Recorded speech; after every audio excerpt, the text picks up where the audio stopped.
Hello, I'm George Liston, CA. Welcome to Dialogue, a program that explores the world of ideas and issues in international affairs, history, and culture.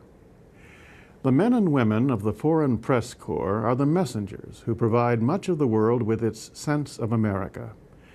Despite the glamorous image of the dashing trench coat-clad correspondent, these journalists are hard-working professionals whose daily dispatches range from the idiosyncrasies of American culture to the grand strategies of American policy. Important as they are a little understood community, a fact which cries out for correction at a time when American policymakers and private citizens alike are troubled by America's controversial image in the world. My guest is Stephen Hess, author of Through Their Eyes, Foreign Correspondents in the United States. Steve Hess, welcome to Dialogue. Thank you, Joe. Stephen, it's grand to have you here. It's a grand book. Oh, it's a good book for people like myself, and that's everyone in the audience, I think, whose lives are in a sense interpreted by the very people we're talking about.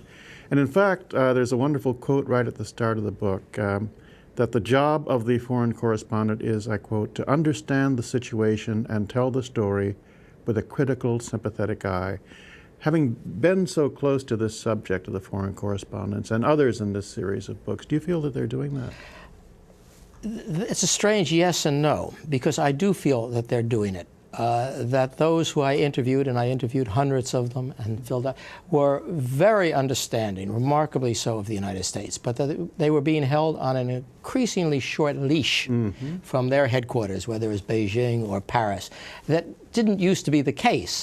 That's what technology has done for it. In a sense, it used to be that they said happiness is in direct proportion to distance from the home office, because they never heard from their editors. Cables were expensive, international telephoning was expensive. Now, of course, they're back and forth in nanoseconds, and particularly in Europe, where the editors of their papers have read the New York Times, 6 hours before they get up in the morning. It's very much more directed from overseas. And that's a shame, because it therefore reflects far more of the prejudices or stereotypes that come from abroad than what these people who are sent at great expense here could contribute. Yeah, that's a remarkable answer, Stephen. For example, the people in Europe, to take one case, might be watching CNN and see a car chase in California, instruct their correspondent in Washington to get out there and cover it. And that's a completely impossible situation. And they say, but so what? Or do you know how far it is to get to Indiana? So that's part of what we call the CNN effect. And the CNN has really changed that, because it's on in every newsroom in the world. And then, of course, we would say there's the Google effect, where they're constantly in contact through the internet. Well, this is one challenge they certainly face, Stephen, but your book is also very clear right at the start in the first chapter on context, in telling us, in my impression, about the challenge they face also in terms of the way I thought about it. They face two contexts. That is what they encounter here, and then what they sort of have to bring from home. And here I'm thinking in terms of everything from government limits placed on some of them to the very press culture they might represent. Isn't that a fact? They kind of bring baggage, in a sense. That's interesting, because I really never thought of it from the baggage that they bring. I wrote that chapter, Context, for the American, to understand that these people may represent a government-controlled press, an authoritarian press, or an entirely different type of news. For instance, in England, we know that if you read the Guardian, you're of the left. If you read the Telegraph, you're of the right. And the reporters have this write this way, rather than what we perhaps incorrectly call, but nevertheless called, objective journalism. This baggage, again, to use my term as a reader from it, is really quite impressive, and it also varies very much from culture to culture, country to country. There is a remarkable observation in that chapter, Stephen. I'd love to get you to expound upon it. It concerns the Arab press, and it said that if I remember correctly, you'll certainly correct me if I don't, that they might be subject to the most strict government restrictions. Is that a sense? Oh, yes. The Freedom House puts out every year an annual on freedom in the world, of which one of the freedom of the press is just one of those things.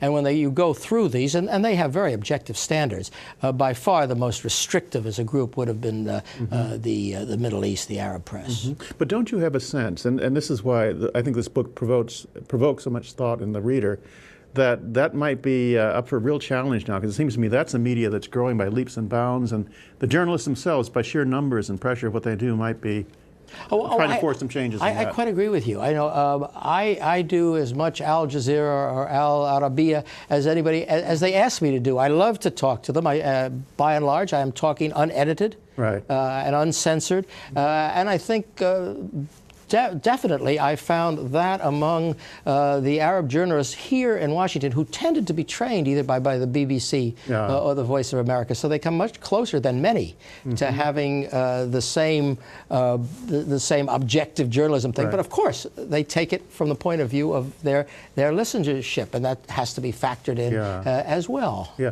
that's why I think the book is so valuable, because it made me think of this group of journalists, maybe themselves, a kind of influence in the democratization and the liberalization of their own society. And another thing, you find so many women. Yes, exactly. Journalists. Exactly. You know, very interested in their own country where they maybe can't drive a car. Right. Here, they're actually a chief correspondent. That's a very good point. I was also impressed by the Japanese. They seem to be the most assiduous consumers of print journalism and news, perhaps, about this country. Yeah, Japanese journalism is quite incredible by our standards. They have newspapers that have a 10 million circulation. You know, I was asking one of my students, a Japanese student today at George 10 Washington. million. 10 million. That just sunk in on me. Doesn't that knock you out? Yeah, I mean, you know, if we get a million for the New York Times on Sunday, it's breathless, and they get 10 million. And I was asking my student today, why should it be so much?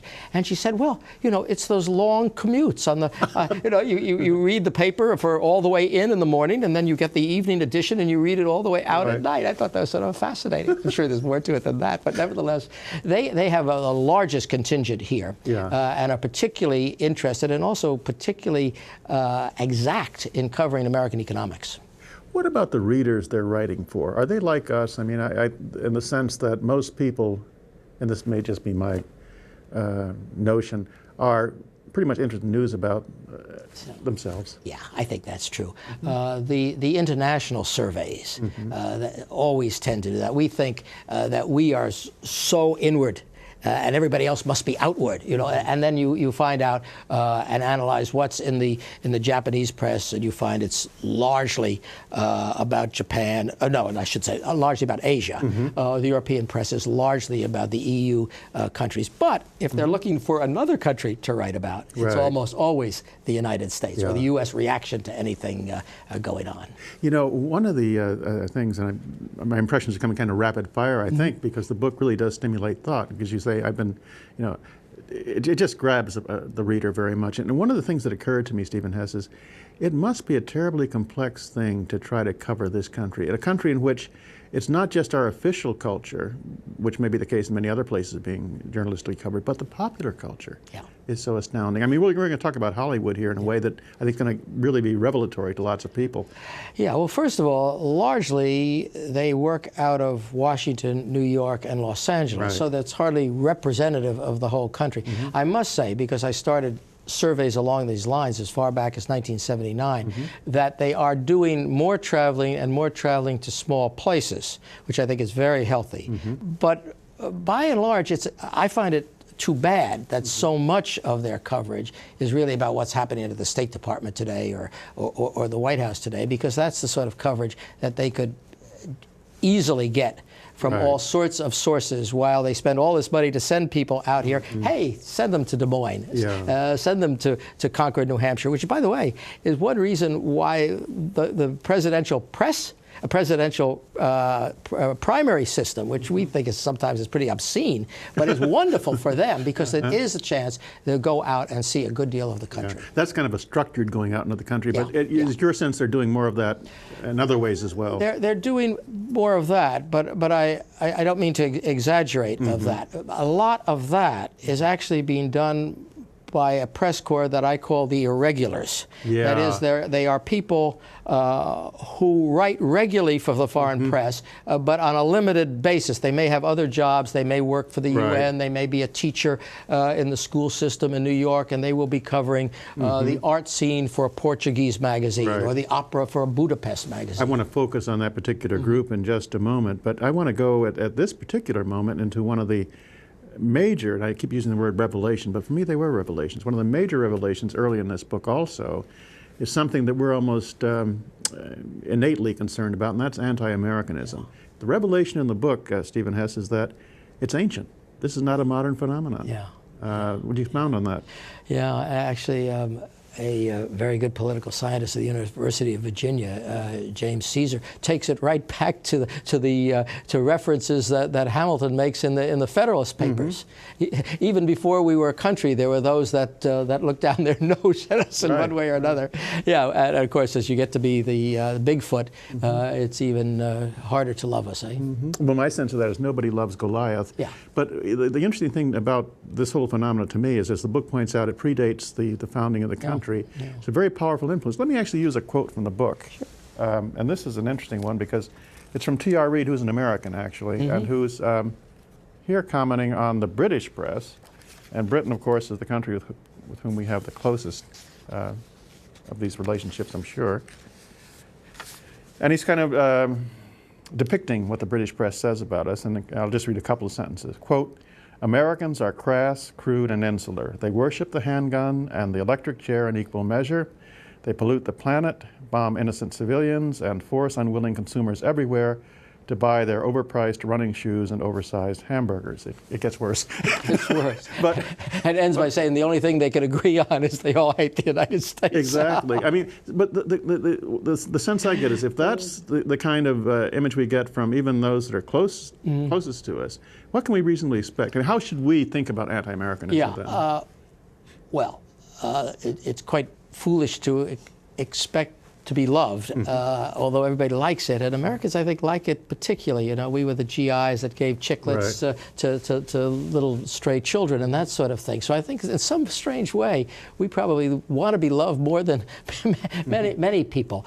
But I do think, since the group I'm studying, particularly the foreign correspondents here, that our government, particularly our government in this case, should give more access to them, should allow them more free rein. You know, they really stand in the back of the queue. Congress, for example, typical response of a legislator is there are no constituents over there in my district, but we should open ourselves up. I'm not saying we should spend money. Of course, they're spending now hundreds of millions on public diplomacy, but really just the way we treat these people, I think, would be very helpful in terms of having the rest of the world understand us better. Give us a sense of how this group has changed. I think the numbers have certainly grown, but what's the profile like? Well, the foreign correspondents, of course, came started to come in considerable number when the UN was set up here in 45. So to begin with, the Foreign Press Corps was mostly in New York,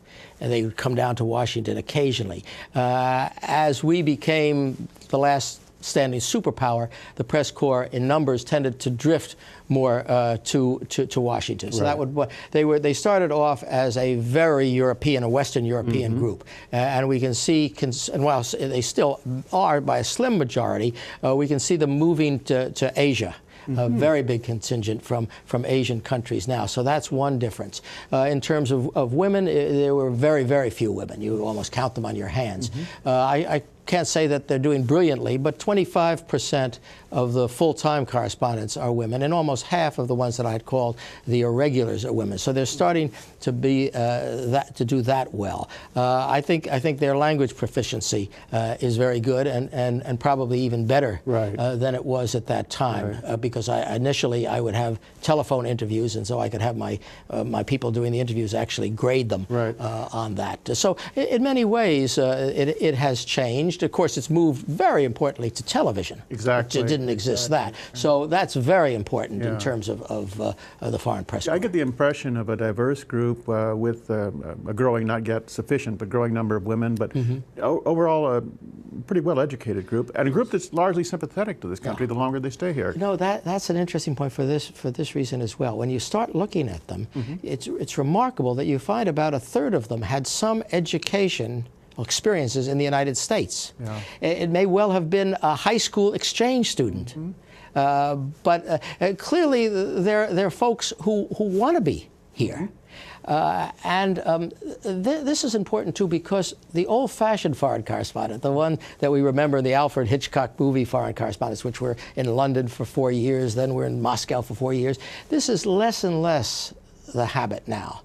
For economic reasons and social reasons as well. So it's more likely that they will be sent to a place like the United States. Then they'll be sent back where they will become chief diplomatic correspondent or columnist or so forth. So those people who have had the experience here and go back to their own country really enrich the knowledge of us all over the world. Absolutely, absolutely, and the patterns that are quite different, as you point out. You mentioned your mention of Alfred Hitchcock and the movies, and that just also primed my memory. Another of the really striking revelations in this movie, maybe the most astounding of all, is, and I'll just pose it for the listeners or viewers to think about, that there is a connection between the Golden Globe Awards in Hollywood and the Foreign Press Association. Right. And would you explain how that came about?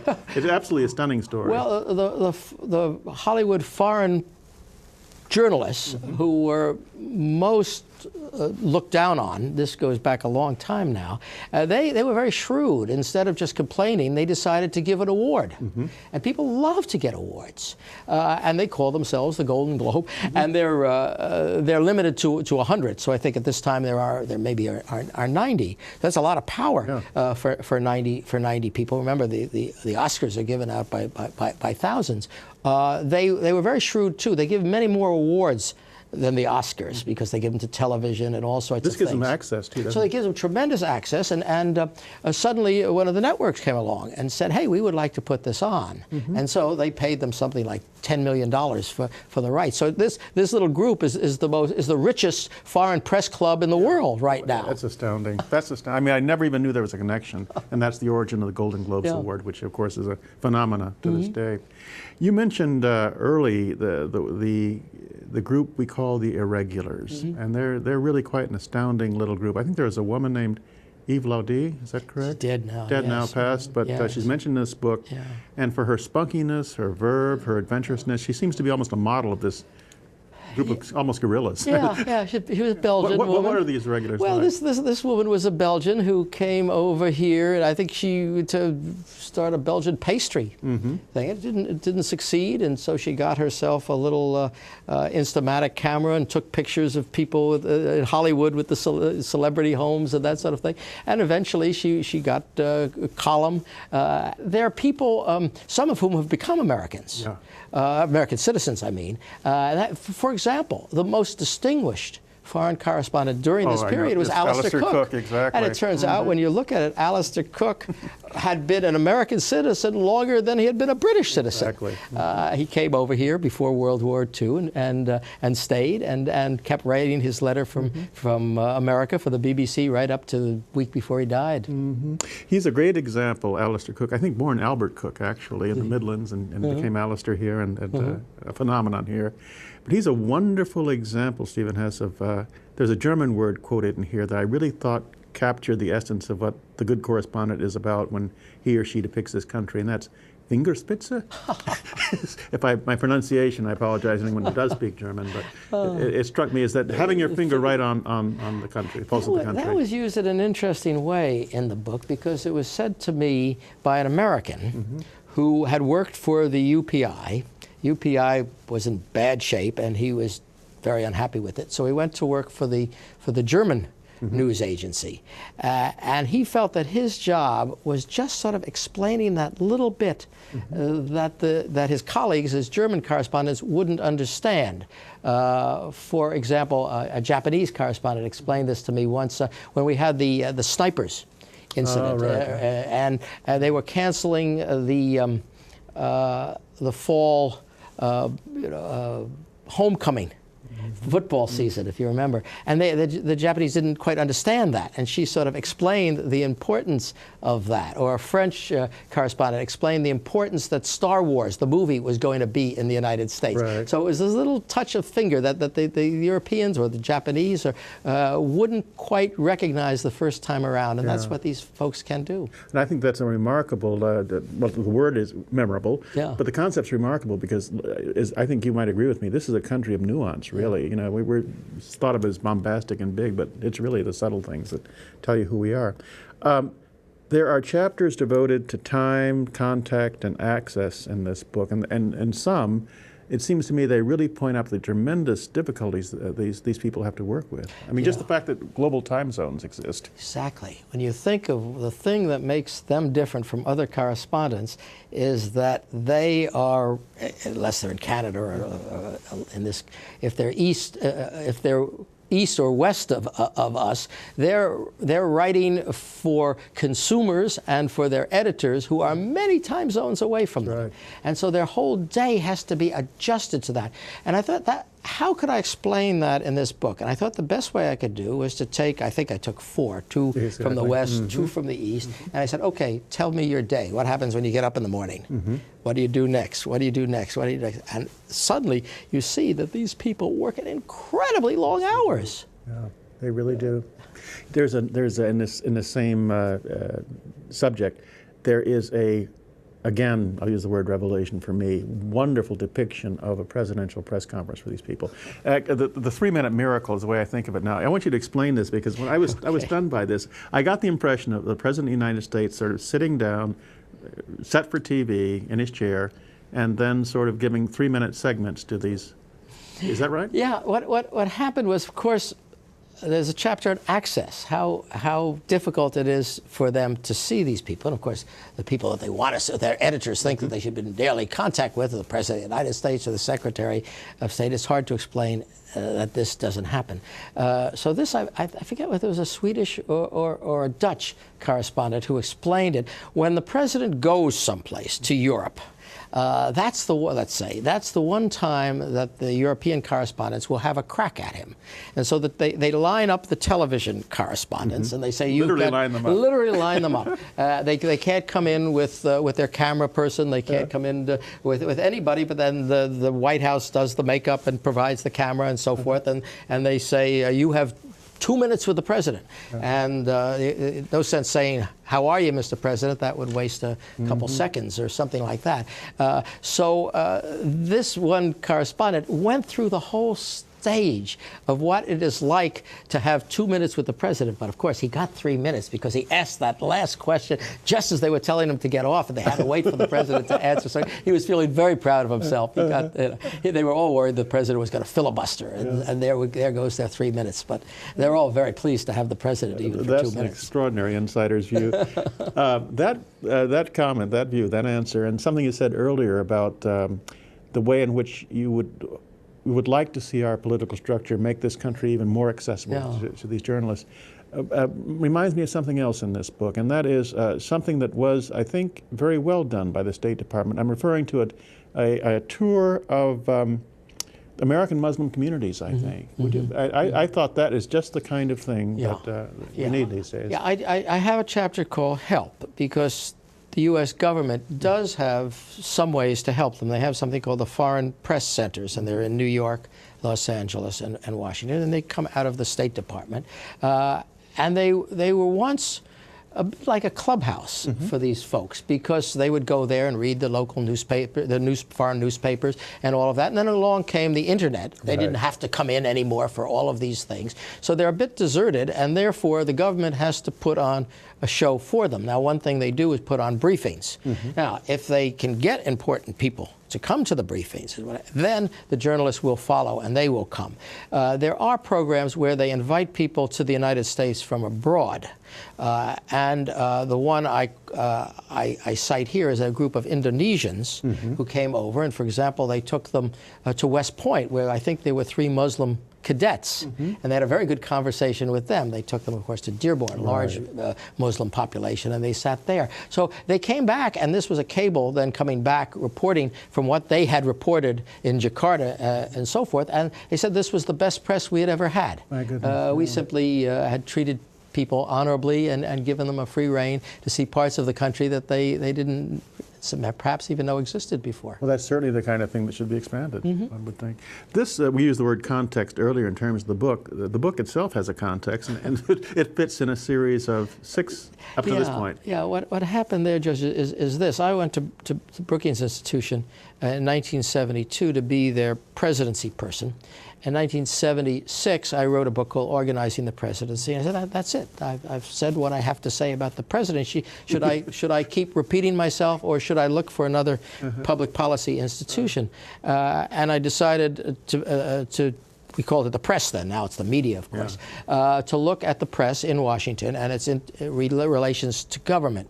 So and what happened was, it was absolutely glorious for a scholar, because when I got into this, it turned out there had been nothing had been written on it. Yeah, I hadn't seen anything I couldn't like believe this. it. Right, The last serious work on American correspondence in Washington had been written been published in 1937, and it was the PhD dissertation of Leo Rosten, who later wrote The Joys of Yiddish and so forth, at the University of Chicago. So how wonderful to find a field in which I didn't have to spend the first 5 years just reading the literature.